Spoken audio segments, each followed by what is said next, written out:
siendo nuestro terruño. ¿Quién está aquí en el proceso del decreto ley 3500?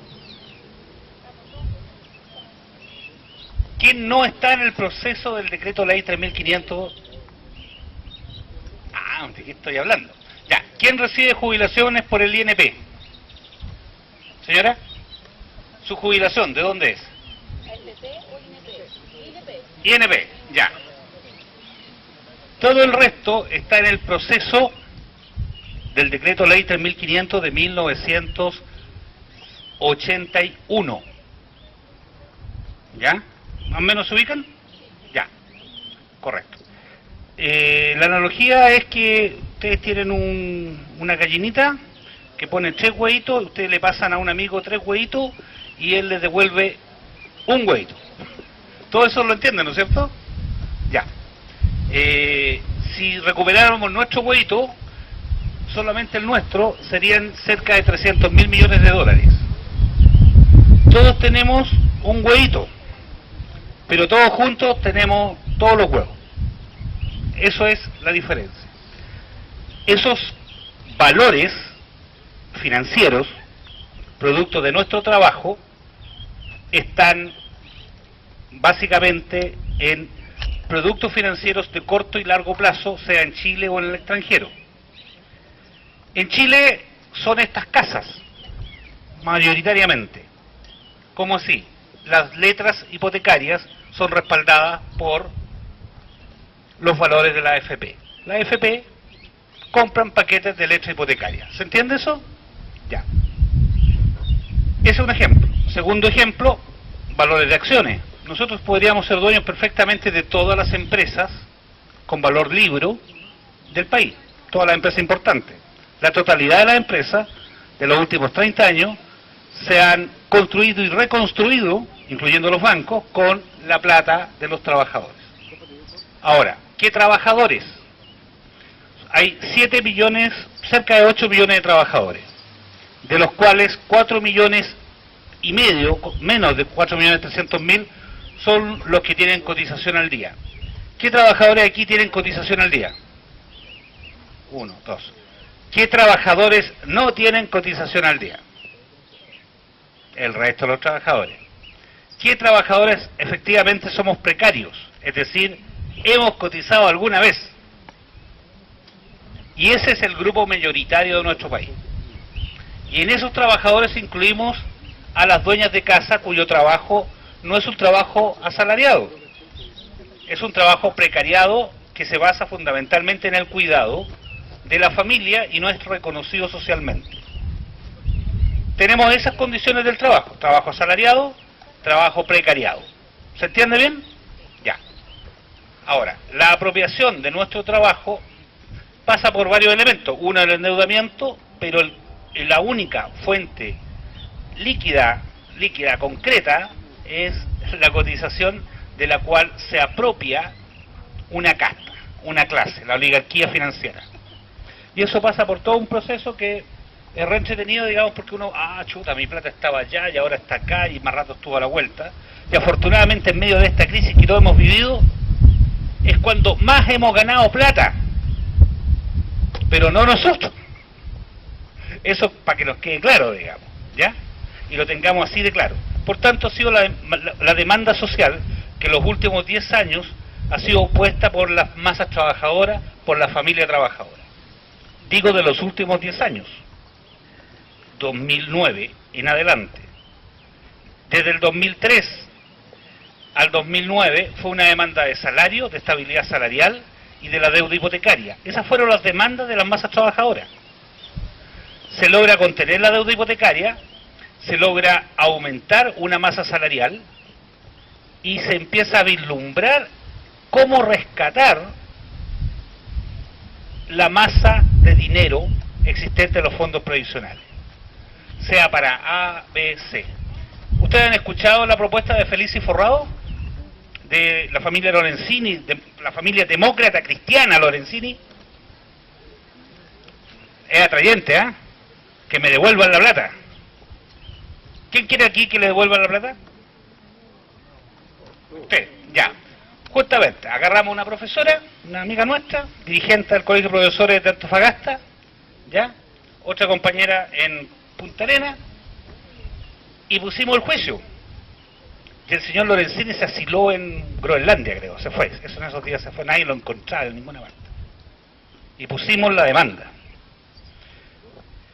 Y llegamos, producto de que la Corte de Apelaciones de Antofagasta solicita pronunciarse a la Corte Suprema, y la Corte Suprema, como buena Corte Suprema, le dice, ¿sabe qué? Señor Tribunal Constitucional, usted que es tan sabio, ¿nos puede decir si esto es constitucional o no? Que recupere esta señora trabajadora su plata. ¿Y qué le respondió el Tribunal Constitucional? Claro, la tapa fue de este porte, pero más encima fue en medio de comillas, el estallido, de esta revuelta. O sea, no va a poder recuperar la plata. Usted tampoco, usted tampoco, usted tampoco, usted tampoco. Ni uno. Ah, ya. Pero seguimos teniendo el problema de las pensiones ahora, no las pensiones después, ni de recuperar la plata. Ya. Se dan cuenta que ya tenemos tres temas: un tema de soberanía, un tema de ejercicio del derecho a propiedad y un tema de la urgencia hoy. En la propuesta Bachelet, ¿se acuerdan de la propuesta Bachelet? Porque Bachelet hizo una propuesta. Bueno, la propuesta Bachelet la ejecutará Piñera. Eso es lo que acaba de decirnos Piñera antes de ayer. Con la salvedad que no hace la corrección financiera. Porque si hiciese la corrección financiera, ¿quién está a punto de jubilar de usted? ¿Usted, señor? No, yo soy jubilado. Usted ya jubiló ya. Necesito a alguien que esté a punto de jubilar. Carlito. Acá. Señora, ¿con cuánto va a jubilar? Ciento y tantos mil pesos. Ya. Correcto. La señora que está más allá, ya está al lado izquierdo allá, ya, va a jubilar también con los mismos ciento y tantos mil pesos, pero con el pilar solidario. En otras palabras, usted trabajó y ella no. Usted trabajó desde el punto de vista salariado y ella no. Ay, ¿cómo puede ser eso? Simple. Porque nuevamente se aplica el principio de subsidiariedad. Se le va a subsidiar a la señora. Pero resulta que si hubiese habido corrección financiera, a la señora no le tocan 50 lucas, le tocan 150 lucas. En otras palabras, hubiese sacado más plata que usted. Estas correcciones financieras y estos procedimientos que nos muestran son simplemente para darle agüita al muerto. El sistema está muerto. No va a dar cuenta de la masa de trabajadores que está saliendo. ¿Ya? Técnicamente, ahora se cumplen los 40 años, 20 años, digamos, y es A o B, o demandamos al Mercurio por publicidad engañosa o al Estado, digamos. Pero eso tiene que definirse, porque nos dijeron que se iba a jubilar con el 100% de su salario, técnicamente. Entonces, esos elementos nosotros tenemos que saber responderlos. En función de esa demanda y de esa situación, la Coordinadora Nacional de Trabajadores No Más AFP, que es una agrupación de sindicatos y de trabajadores organizados desde los territorios, hemos hecho una propuesta que ha sido asumida por variados sectores políticos, con más o menos matices. El Partido Comunista, el PRO, la han asumido con matices, el Frente Amplio en su momento electoral la ha asumido por completo, cosa de que tuviera altos votos. Pero, ¿qué dice nuestra propuesta? Nuestra propuesta dice pensión mínima, salario mínimo. Y un piso escalonado con, comillas, con premio para la mujer, con premio para la ocupación peligrosa, ¿ya? Etcétera, etcétera, etcétera, etcétera, y el rescate de los fondos provisionales, ¿ya? Y destinar esos fondos provisionales a un fondo de reserva técnica y un fondo estratégico de carácter nacional, regido por una corporación de derecho público, no por el Estado. La idea es que esos fondos provisionales estén en una entidad pública, de dominio público, con participación de todos, de esa corporación, para la administración de los recursos de todos. con la participación del Estado. Luego viene una cantidad enorme de elementos, que podríamos decirlo así, que son los reconstitutivos de la seguridad social. Partí hablando de la previsión, y ahora estoy hablando de la seguridad social. La seguridad social son los derechos. La ley 1937 de 1906, la ley de higiene y habitación obrera, que fue antes de la ley de la silla, y así otras. La ley de la higiene y habitación obrera fue la ley fundante en nuestro país de la seguridad social. Se acuña el concepto, pero no desde la perspectiva alemana, como muchos plantean, sino que desde la escuela francesa, desde la escuela de la norma, no desde la escuela de la contención, desde la escuela de la norma del derecho y del derecho positivo. ¿Qué quiere decir eso? Quiere decir que el derecho solo se ejerce en la medida que se pueda ejercer. ¿Ya? O sea, usted puede ejercer su derecho a la vivienda si en realidad usted lo hace. Si no lo hace y siempre está esperando, bueno, va a seguir esperando. Pero si usted se tomó la casa, reivindicó el derecho, y usted se compromete a pagar lo que usted pueda por la casa, usted está ejerciendo el derecho. En función que ese contrato social que usted establece desde abajo es derecho. Y eso fue lo que sucedió con la distinta legislación chilena, en particular desde la vivienda. La ley Pereira, la ley de la tiza, los más viejos se acordarán de la ley Pereira, o la operación tiza, cuando los viejos llegaban al terreno y tizaba. Por eso para nosotros, los que somos de Puente Alto, es más válido el terreno que la vivienda, el sitio. Aquí los sitios son todos iguales, y todos caen en el mismo metro cuadrado, pero queremos sitio. Y las poblaciones antiguas de Puente Alto son poblaciones, son viviendas. Y eran vivienda social, dentro de una concepción donde el trabajador aportaba con sus propios recursos de la caja. Porque el recurso ahorrado para la jubilación se autorreproducía. Desde ahí empieza en Chile, estoy hablando del año 1906, una concepción de la seguridad social con un ente material para beneficio de los trabajadores y no del sector financiero. El otro elemento es la higiene. Por higiene, ¿qué vamos a entender? La salud, así es. Y la salud en varios planos. El plano de la salud mental, por eso tenemos plazas. ¿Ya? Por eso tenemos hoy día, desde 1952, un sistema público. Primero el Servicio Nacional de Salud, y hoy día la red pública de salud del Estado, comillas, ¿ya? Que hay que recuperar, hay que refortalecer, hay que reorientar. Tenemos esos elementos. ¿Qué otros elementos se imaginan ustedes de derecho que es parte de la seguridad social? ¿Qué cosa? La maternidad, ¿ya? La habitación, la educación, ¿ya? El transporte, bien. La información. Nos tomamos televisión nacional hace 2 días. 2 millones de chilenos nos vieron. Yo estaba ahí. Estaba grabando el mono. ¿En serio? 2,5 millones. Y como ustedes saben, ¿se acuerdan del dicho las gallinas mean? Así es, pues mearon. 70.000 millones de pesos en 2 días. Porque Televisión Nacional tenía plata hasta febrero. Y de ahí para adelante cierre. Hoy día tiene 70.000 millones que tienen que ver si va a durar hasta septiembre de este año.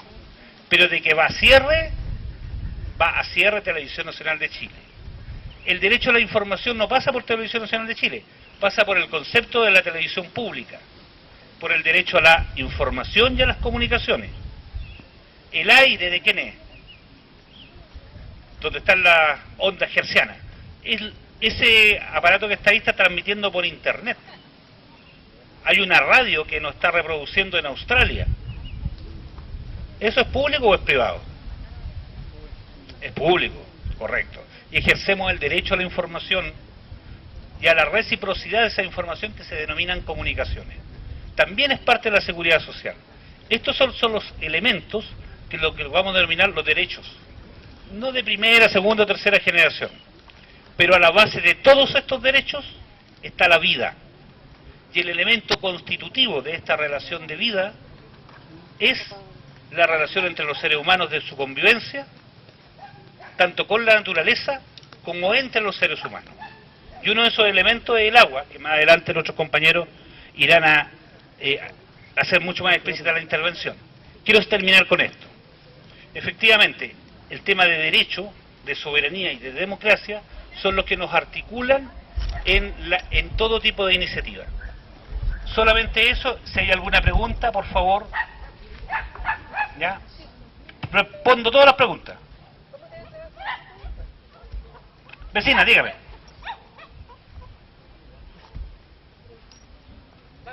Hable. Ah, ya. Vecino. ¿Le puedo hacer una pregunta? Por supuesto. Cortita. Oye, ¿quiénes son los dueños de la AFP? ¿Quiénes son los dueños de la AFP? Que nadie sabe.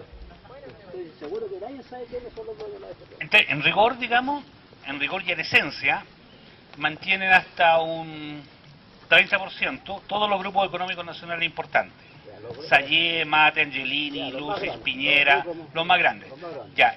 Luego ellos se asocian con grupos de pirañas financieras internacionales que pueden ser volátiles, desde los narcotraficantes colombianos y mexicanos, el caso de la AFP que inventaron Argentum. Argentum tenía como socio Cuprum. Cuprum está asociada a una cadena norteamericana, pero en su esencia es del grupo Betia. Betia son las familias Solari con otras familias asociadas. Esto funciona como la mafia, ¿ya? Son los grandes grupos económicos. Lo más interesante sería andar con unos paneles, digamos, con la cara de estos caballeros. ¿Ya? Pero es eso básicamente. Hace poco salió en la tele un gerente general, que un cabrón joven como 25 años, gerente general de la AFP, apellido de Raíz. Vale, él es presidente de la Fundación de AFP. Claro. Entonces, yo siempre me pregunto cuando esos cabros se reciben de la universidad y van a buscar pega, lo primero que le preguntan, no, necesitamos 2 años de experiencia, los cabros no quedan, nunca le dan pega. No. Digo yo, ¿cómo este pueblo le dio pega si es un cabro joven? Gerente general. Bueno, es que eso hay que entenderlo. Eso es lo que tenemos que Bueno, terminar en es Chile. que ese es un elemento. Ojo, nosotros estamos hablando aquí de mayorías sociales que somos pluriétnicas, plurinacionales, que aún no nos constituimos un pueblo soberano, versus un bloque oligárquico donde están los mismos de siempre de hace más de 200 años, ya, más algunos allegados. Y todos esos allegados fueron a los mismos colegios, pololearon con las mismas chiquillas, fueron a los mismos moteles, ¿ya? Pero todos los conocemos, pero hay que decirlo abiertamente. ¿Más preguntas, por favor? Gracias. Jimena.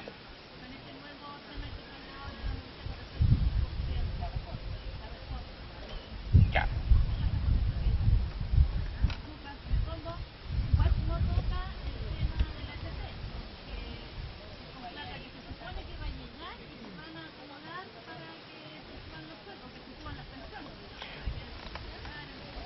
Correcto, a eso me refería, digamos. O sea, ese 6% va a haber un porcentaje para un fondo de reparto. Oh, para un fondo de reparto, si era malo el reparto. Po.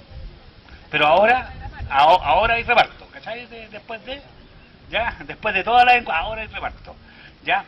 Pero fundamentalmente se mantiene una capitalización individual para que jubile usted cuando tenga que jubilar, pero para que el que jubila ahora se le hace otro respaldo, un plus al fondo solidario, cosa que el que saca la pensión mínima no esté igual a usted, pues como usted, si usted saca 121 lucas, dejémoslo que ese saque 120 nomás.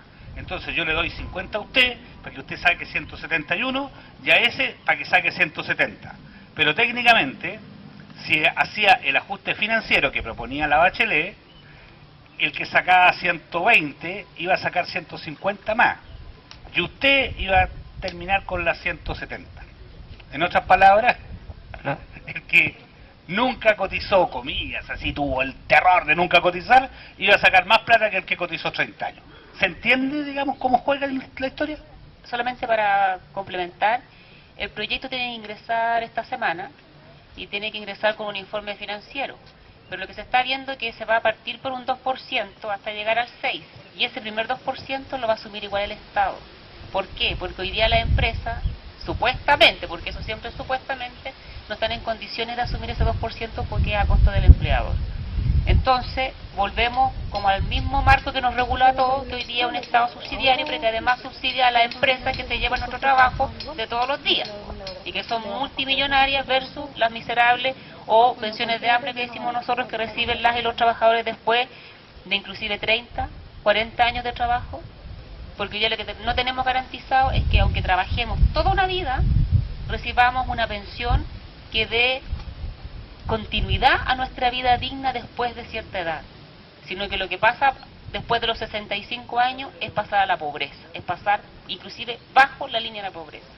Ahora, claro, este grupo hoy día que está en el gobierno hace una lectura de lo que ha sido la movilización social, que es que hemos puesto en la calle el término de las AFP, el mejorar las pensiones, y tan pillamente toma el tema de reparto, y hoy día sí que pareciera que el problema era la capitalización individual, porque lo dice la misma ministra, dice desde aquí el problema es eso, no quienes administran los fondos.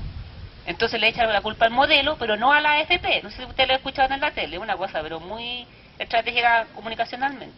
Y por lo tanto, detrásito, pasan unos días y nos ponen el proyecto, ¿cierto?, en la mesa. Entonces, estamos nosotros como coordinadora atentas a ese proyecto, pero nuestro llamado hoy día a los parlamentarios es a rechazarlo, porque nosotros tenemos propuestas y creemos que la AFP no pueden seguir llevándose nuestro trabajo, nuestra dignidad, para sus bolsillos, para sus empresas, y el pueblo chileno y todos los que están habitando hoy día el territorio pasen a ser pobres después de Forfonasa, pero que no es nada más que decir, ¿saben qué? Como los hospitales ya no los pueden atender, vamos a tener que ir para otro lado. Él dice los hospitales de las universidades, después dice, mira, vamos a ocupar el hospital de la FACH. ¿Cuándo hemos ocupado el hospital de la FACH? ¿Cuándo? Ni siquiera cuando hemos tenido crisis en salud con las campañas de invierno, por ejemplo.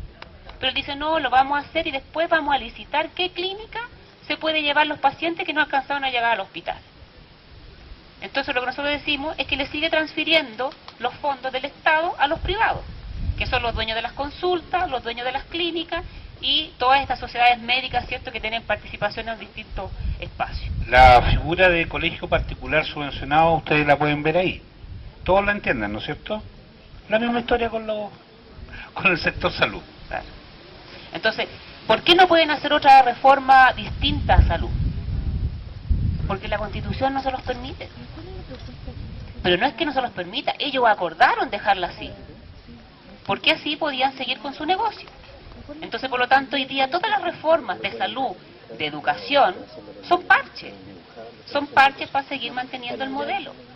Ahora, sabemos nosotros que por un lado vamos a hacer esta nueva Constitución y construirla en base a los derechos, y que obviamente tenemos que hacer hoy día un pliego de demandas que dé cuenta de la necesidad que estamos teniendo hoy día en los hospitales, en los consultorios, el tema de pensiones, porque son caminos que van de la mano para confluir. Pero hoy día tenemos una carta magna, un marco político, un marco normativo que no permite ir más allá, porque todo es traba, así como decía Gregorio. La profesora fue a pedir su fondo y le dijeron que no. ¿Por qué? Porque era inconstitucional. Hoy día cuando usted no lo pueden atender y queda en lista de espera, y se enferma más por estar en lista de espera, usted no puede hacer un recurso de protección en contra del derecho a la salud. Lo tiene que hacer por el derecho a la vida, porque el derecho a la salud no está en la Constitución. Entonces su recurso de protección, porque se demoraron 3 años en llamarlo del hospital y usted perdió una pierna por eso, lo tiene que estar apelando al derecho a la vida. Y así tenemos un montón de recursos presentados por el tema del GES, por el tema del auge, porque estamos retrasados, etcétera, etcétera. Y ahí es donde hay un elemento que es histórico, jurídico, que es la gran discusión con la mirada que tenía nuestro amigo que estaba acá. El derecho se ejerce. Sí, pues vamos a reivindicar el derecho a la vida. ¿Cómo usted ejerce el derecho a la vida? Viviendo, pues. Sino cómo ejerzo el derecho. Y establecemos una estructura de jerárquica de derechos. Primero el derecho a la vida, y lo ejercemos viviendo. y lo sostenemos, lo garantizamos, pero cada uno de esos ejercicios, de esos ejercicios, ya son concatenados, ¿ya? Eso. Sí, solamente si comentar que cuando hablamos de seguridad social, y en eso hemos discutido harto en la coordinadora y también en salud, yo soy dirigente y trabajadora del Sotero del Río, nosotros creemos que cuando uno llega a la edad de adulto mayor, ¿cierto?, no requiere solamente recibir buenas pensiones, sino que también recibir